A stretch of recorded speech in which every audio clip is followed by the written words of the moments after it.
Art coaching class में आपका स्वागत है। आज हम बायोगैस के उत्पादन में सूक्ष्म जीव के बारे में स्टडी करेंगे, जो मोस्ट टाइम पे इसमें से क्वेश्चन बनता ही रहता है। ठीक है, तो गोबर गैस एक प्रकार के गैसों का मिश्रण है जिसमें मेथेन भी उपस्थित होती है, जो सूक्ष्म जीव सक्रियता द्वारा उत्पन्न होती है। कुछ बैक्टीरिया जो सेल्यूलर युक्त पदार्थों पर अवायवीय रूप में उगते हैं, वह CO2 तथा H2 के साथ बड़ी मात्रा में मेथेन उत्पन्न करते हैं। मेथेन मतलब CH4। सामूहिक रूप से इन जीवाणुओं को मेथेनोजेन कहते हैं। इसमें सामान्य जीवाणु मेथेनोबैक्टीरिया होता है। अगर पूछे कि मेथेनोजेन किन बैक्टीरिया के द्वारा होता है, तो मेथेनोबैक्टीरिया के द्वारा होता है। फिर आता पशुओं के मल को गोबर कहते हैं, जिसमें ये जीवाणु प्रचुर मात्रा में पाए जाते हैं, जो गोबर गैस अथवा बायोगैस का उत्पादन करते हैं। बायोगैस संयंत्र अथवा गोबर गैस संयंत्र एक बड़ा टैंक होता है, ठीक है, जिसकी गहराई 10 से 15 फीट होती है। इस टैंक में अवशिष्ट संग्रहित एवं गोबर की स्लरी भरी जाती है।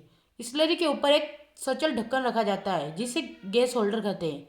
सूक्ष्म जीवी सक्रियता के कारण अथवा मेथेनोजेन बैक्टीरिया की उपस्थिति में रासायनिक अभिक्रियाओं के फलस्वरूप गैस का निर्माण होता है, जिसके फलस्वरूप ढक्कन अर्थात गैस।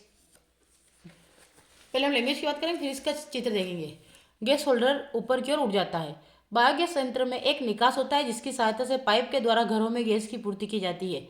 उपयोग में ली गई स्लरी दूसरे निकास द्वार से बाहर निकल जाती है। इसका उपयोग उर्वरक के रूप में किया जाता है।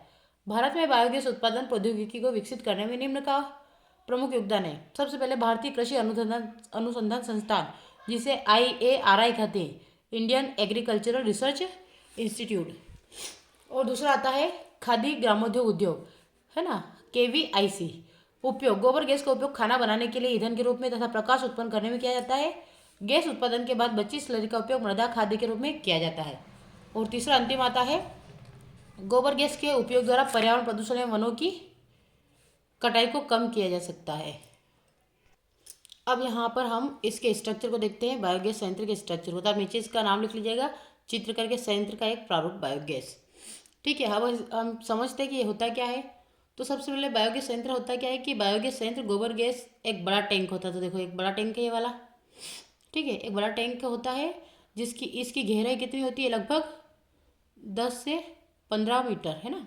कितनी होती है, 15 फीट बोलते हैं, मीटर तो बहुत छोटा हो जाता है। 10 से 15 फीट की इसकी गहराई होती है। इस टैंक में अवशिष्ट संग्रहित एवं गोबर की स्लरी भरी जाती है। गोबर वगैरह को इसमें भर दिया जाता है, ठीक है। स्लरी के ऊपर एक, फिर इसको ढक दिया, फिर स्लरी के ऊपर एक सचल ढक्कन, यानी कि इस प्रकार से एक ढक्कन लगा दिया जाता है ना।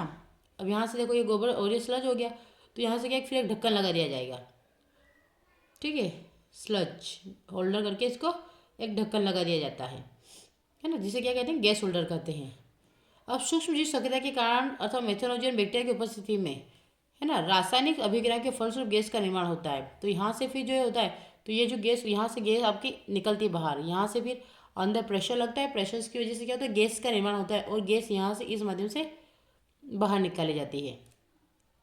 क्लियर हो गया। और किसके द्वारा, तो बैक्टीरिया के द्वारा। कौन सा, मेथेनोबैक्टीरिया के द्वारा होता है। ये क्लियर हो गया। तो सूक्ष्म जीव सक्रियता के कारण था मेथोजन बैक्टीरिया की उपस्थिति में रासायनिक अभिक्रिया के फलस्वरूप गैस का निर्माण होता है, जिसके फलस्वरूप ढक्कन, अर्थात जो ढक्कन होता है, जो होल्डर होता है, ऊपर की ओर उठ जाता है।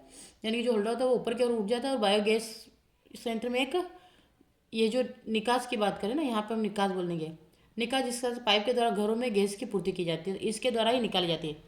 तो यहाँ पे हम सारे वेस्टेज पदार्थों को डाल देते हैं, वो आपस में आदान प्रदान करते हैं। इधर से स्लज को डाल देते हैं, इधर गोबर और जल को डाल देते हैं, तो ये सब यहाँ पे इकट्ठे हो जाते हैं। इस प्रकार से इस ढक्कन को लगा दिया जाता है।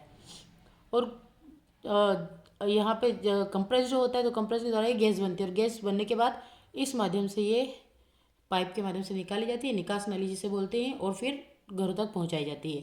तो ये आपका बायोगैस संयंत्र के बारे में हो गया। आई होप आपको समझ में आया होगा। और मैंने जो लैंग्वेज बताई थी वो आप नोट्स के रूप में यूज़ कर सकते हैं, ठीक है। तो ये और यहाँ पे दे रखा है मेथेन और CO2, ठीक है। ये हो गया गैस होल्डर, यहाँ पे हो गया स्लज, इधर गोबर और जल का, और डाइजेस्टर मतलब कि यहाँ पे इसका पाचन का काम होगा।